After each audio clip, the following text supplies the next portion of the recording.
যারা সাদা খাতা জমা দিয়ে গ্রুপ সি এবং গ্রুপ ডি এমপ্লয়ি হিসেবে ঢুকলেন তাদের কাছ থেকে টাকা আদায় করার অর্থাৎ মাইনে হিসেবে যে টাকাগুলো পেয়েছিলেন সেই টাকাগুলো ফেরত দেওয়ার নির্দেশ ছিল। এতদ সত্ত্বেও তারা টাকা ফেরত দেওয়ার বদলে, রাজ্য সরকার টাকা ফেরত নেওয়ার বদলে মাসে মাসে তাদেরকে ইন্টারিম রিলিফ হিসেবে 20,000 এবং 25,000 দেওয়ার বন্দোবস্ত করেছিল। যারা দুর্নীতির সঙ্গে যুক্ত সেই সমস্ত ব্যক্তিদের কাছ থেকে টাকা আদায় করার নির্দেশ ছিল। রাজ্য সরকার এখনো পর্যন্ত কোনো টাকা আদায় করার কোনো প্রকার পদক্ষেপ নেয়নি এবং শুধু তাই নয়, আমি আর্গুমেন্টের সময় দেখিয়েছিলাম যে কিভাবে টাকা আদায় করতে হবে সেটাও কিন্তু মহামান্য কলকাতা হাইকোর্ট মহামান্য বিচারপতি দেবাংশু বসাকের ডিভিশন বেঞ্চ সে কথা বলেছিলেন। সেখানে তখন বলেছিলেন যে ডিস্ট্রিক্ট ম্যাজিস্ট্রেটের উপর নির্দেশ ছিল ল্যান্ড রেভিনিউ আকারে সেই টাকাগুলো আদায় করতে হবে, কিন্তু এখনো পর্যন্ত কোনো প্রকার পদক্ষেপ আমরা দেখিনি।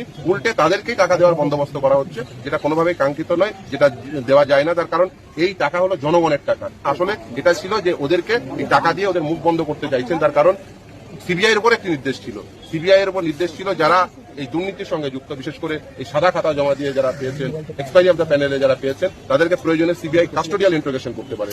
আগে এরা পয়সার বিনিময়ে চাকরি পেয়েছেন, তারপরে এদের কাস্টোডিয়াল ইন্ট্রোগেশন যদি হয় তাহলে এরা মুখ খুলতে পারে, তাহলে আরো অনেকের নাম আসতে পারে এদের মুখ বন্ধ করার জন্য ভোট পথে টাকা দেওয়া।